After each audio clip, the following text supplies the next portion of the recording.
여러분 안녕하세요, 클로이입니다. 지난번에 제가 연초에 이 채널에서 어떤 영상을 보고 싶으신지 물어봤었는데 그때 답을 받아놓고 제가 멕시코 여행을 가는 바람에 멕시코 여행 브이로그를 찍어서 올렸어요. 그래서 여러분들이 원하시는 영상이 아니었을 것 같아서 그래서 다시 그 질문에 대한 답변으로 돌아가서 여러분들이 가장 궁금하셨던 주제에 대해서 짧게 영상을 한번 찍어보려고 합니다.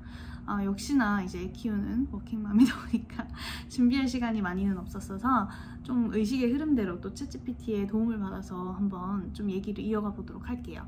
일단 오늘 다루고 싶은 주제는 어도비 PM으로서의 삶인데 사실 제 역할이 정확하게는 그로스 PM이에요. 그래서 이 그로스 PM이라는 역할이 한국에서는 완전히 많이 알려진 역할은 아니다 보니까 좀 그 롤 자체에 대해서 좀 설명을 드리는 듯한 그런 영상을 한번 찍어보면 어떨까 일단은 생각을 해봤어요. 그리고 제가 그로스 PM으로서의 저의 일상도 좀 더 편하게 말씀을 드릴 수 있을 것 같고요. 그래서 이제 저의 역할은 어도비, 특히 이제 어도비 익스프레스라는 프로덕트의 그로스 PM으로 일을 하고 있습니다.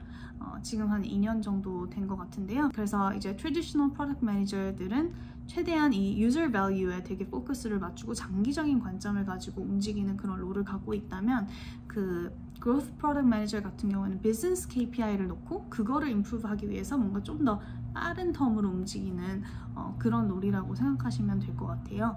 그래서 조금 더 예시를 들어서 말씀드리자면 예를 들어서 실제 이렇게 돌아가는지는 모르지만 뭐 페이스북에 가보시면 그 안에 여러 가지 기능이 있잖아요. 타임라인도 있고 뭐 그룹도 있고 메신저도 있고 스토리도 있고 이런데 이런 다양한 기능들의 그 각 버티컬에 PM이 있는 거죠. 그래서 나는 메신저를 담당하는 PM, 나는 뭐 타임라인을 담당하는 PM, 나는 그룹을 담당하는 PM 이런 식으로 각 버티컬을 담당하면서 그 버티컬에 뭔가 이렇게 장기적인 관점을 가지고 장기적인 로드맵을 가지고 이제 쭉 이 유저 경험을 개선시키기 위해서 디자이너와 개발자들과 이 로드맵을 쫙 진행시켜 나가는 그런 역할을 일반적으로 프로덕트 매니저들이 한다고 알려져 있다고 하면요. 그로스 PM 같은 경우에는 하나의 어떤 KPI를 improve 하는 게 그 사람의 목적인 거죠. 예를 들어서 제가 액티베이션을 담당하는 PM이라고 한다면 어떤 것이 이제 유저가 활성화됐다고 할 수 있는 그런 기준이 될 수 있냐에 대한 이제 definition부터 시작을 하겠죠.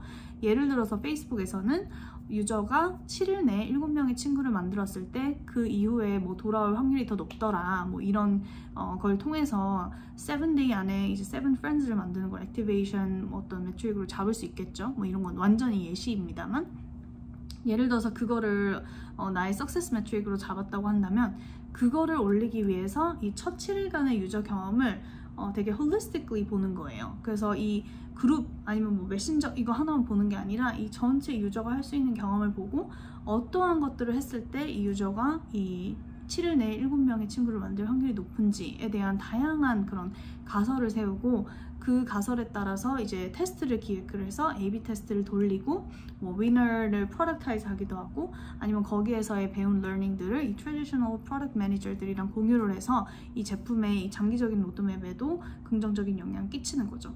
뭔가 그런 식으로 이제 돌아가는 것이 그로스 PM의 역할입니다. 그래서 비즈니스 KPI를 올리는 것이 저희의 역할입니다. 그래서 그게 이제 가장 큰 디퍼런스인데요.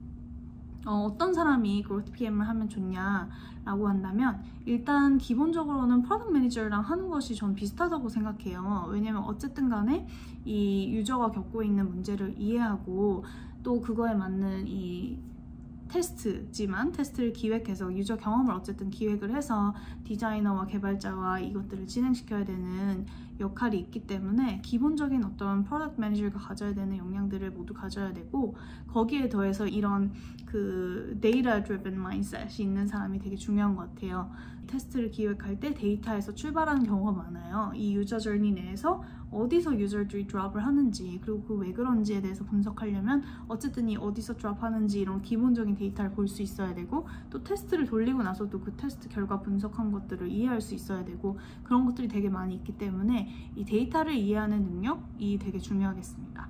그리고 세 번째는 크로스 팀 collaboration 이런 게 되게 중요한 역할인 것 같아요. 왜냐면 아까 말씀드린 것처럼 전체 유저 저니를 다루기 때문에 그 안에 있는 이런 다양한 코어 PM들 아니면 그냥 다양한 파티들과 일을 함께 해야 되고, 어떤 경우에는 제가 권한이 없이 영향을 미쳐야 되는 influence without authority 해야 되는 경우가 되게 많아요. 그래서 다양한 팀과 함께 같이 일을 하면서 권한이 없이도 영향을 끼칠 수 있는 그런 역량이 굉장히 중요한 롤인 것 같습니다. 그래서 이런 되게 fast-paced, 뭔가 이렇게 빨리 돌아가는 그런 환경을 좋아하시고, 그리고 좀 이런 숫자를 되게 좋아하시는 분, 데이터를 보는 것도 좋아하셔야 되지만 어쨌든 이 비즈니스 KPI를 보고 달리는 그런 역할이기 때문에 사실 되게 명확해요.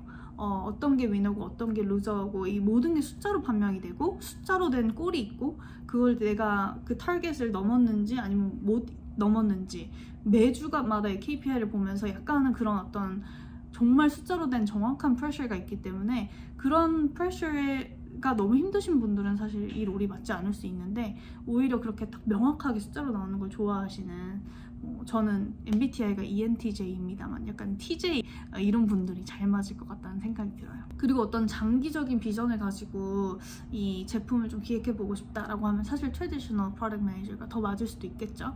그래서 각자의 그 성향을 보고 이제 일반적인 프로덕트 매니저가 맞을지 아니면은 이 growth PM이라는 이 조금 더 네로한 롤이 맞을지 생각을 해보시면 될 것 같아요. 그래서 이제 day to day as a growth PM 같은 경우에는 저는 아침의 인간이라기보다는 굉장히 할머니였다고 해야 되나? 되게 일찍 졸려요. 밤 9시만 되면 또 졸리기 때문에. 그러면 일찍 자고 한 새벽 5시, 6시에 깨서 하루를 시작하면서 그때 일을 하는 편이에요. 왜냐면은 이제 남편이 감사하게도 아침에 아기를 봐주고 또 드랍을 해주고, 또 9시부터 5시 정규 시간에는 보통 미팅들이 계속 잡혀 있어요. 그래서 좀 블락 시간을 가지려면 새벽에 좀 어떤 덱을 만들어야 되거나, 아니면은 하루에 이제 프라이어리를 보거나, 아니면 인도에 있는 개발자들과 미팅을 하면서 이제 새벽 시간을 보내고, 그 다음에 이제 9 to 5, 9 to 4:30까지 이제 미팅들을 하고, 그 다음에 한 4시 반쯤에 아웃 오브 오피스를 걸어놓고, 사실 아기를 픽업하는 역할은 이제 제가 담당하기 때문에 아기랑 시간을 보내고, 그 다음 뭐 집안일 하고 자면 하루가 끝나고 다음 날이 시작이 되겠죠? 이런 식으로 저의 데이트데이가 돌아가고, 무슨 미팅이 그렇게 많냐라고 한다면 뭐 저희 팀 내에서도 계속 미팅을 하면서 이제 프로그레스를 체크를 할 거고, 저 매니저랑도 미팅이 있을 거고, 아까 말씀드린 것처럼 이제 개별 버티컬의 PM들이랑도 제가 꾸준히 이제 온라인을 해야 되고, 그리고 제가 같이 일하는 이 스쿼드에 뭐 예를 들어서 개발자, 디자이너, 뭐 애널리스트 이런 사람들이랑도 또 일을 해야 되고, 그 외에도 어떤 큰 어떤 단위의 쉐어아웃이 있을 수 있고, 뭐 새로운 기회가 있을 수도 있고, 이렇기 때문에 그러다 보면 이제 미팅이 굉장히 많이 잡히는 편이에요. 근데 제 생각엔 이건 그로스 PM만 그런 건 아니고 프로덕트 매니저라는 롤 자체가 미팅이 되게 많은 롤이에요, 제가 알기로. 그래서 이제 타임 매니지먼트가 되게 중요한 역할이라고 할 수 있겠습니다. 그래서 사실 제가 거의 얘기를 다 드린 것 같은데, 만약에 growth PM이라는 역할에 관심이 있으시다면 아까 말씀드린 그런 data driven mindset이나 어떤 프로덕트 관련된 그런 역량이 중요하기 때문에 그런 부분이 레주메에서 강조되는 게 중요한 것 같아요. 그래서 뭐 프로덕트 매니저로서의 역량 같은 경우에는 뭐 유저들이랑 뭐 인터뷰를 통해서 이런 인사이트를 얻어서 그걸 통해서 이런 솔루션을 기획을 했다든지, 그 다음에 뭐 디자이너나 개발자와 함께 뭐 스프린트로 이런 걸 개발해본 경험이 있다든지, 데이터 드리븐 마인셋 같은 경우에는 어떤 데이터를 기반으로 우리가 어떤 결정을 내렸다든지, 누굴 설득했던 경험이라든지, 성과를 냈던 경험, 뭐 이런 것들이 당연히 도움이 될 거고요. 당연히 직접적으로는 실제 테스트를 기획해서 운영해 본 적이 있으면 제일 도움이 되겠죠, A/B 테스트를. 그런 역량들이 있을 것 같고, 이 growth PM이라는 역할이 비록 아직 많이 알려진 롤은 아니지만 그래도 요즘에 좀 떠오르고 있는 역할인 것 같아요. growth 팀을 이제 빌딩하려고 하는 회사들도 되게 많이 있고, 그래서 이제 이런 아까 말씀드린 그런 부분에 관심이 있으신 분들이라면 제 생각에는 충분히 도전할 만한 가치가 있는 롤이라고 생각을 하고, 제가 여기에서 일반 PM으로 이동을 해본 적은 없지만 그래도 PM으로서의 기본 역량을 다 갖춰야 되기 때문에 만약 이동을 해야 될 경우가 있더라도 충분히 이동하기 쉬울 거라고 생각을 합니다. 그리고 그렇지 않다고 하더라도 growth PM을 해본 사람 자체도 또 많지 않기 때문에 growth PM을 뽑는 회사가 있다면 거기에서도 또 귀한 인재가 되지 않을까 생각을 해봅니다. 그래서 이게 growth PM이라는 거에 대한 설명이고요. 사실 저의 일상을 뭐 이렇게 제가 예전에 A Day in Life as an MBA Student 이런 거 찍었던 것처럼 그렇게 찍고 싶었는데 제가 요즘에 거의 재택근무를 하다 보니까 흥미로운 일상이 없어요. 그냥 이 앞에서 일하는 일상이어서 너무 재미가 없을 것 같아서 좀 찍다가 말았어요. 그래서 다음 주엔 제가 사실 회사에 나가기 때문에 그때 제가 얼만큼 찍을 수 있을지 모르겠지만 찍을 수 있으면 찍어보겠습니다. 그리고 그 외에도 좀 더 제가 너무 이 롤에 대한 설명에 영상이 된 것 같은데 뭔가 뭐 회사 문화라든지 뭐 그 외에 그냥 궁금하신 게 있으시면 댓글 달아주시면 제가 또 그거에 대해서 영상을 만들어 보도록 할게요. 알겠습니다. 그러면 오늘은 여기까지 할게요. 감사합니다.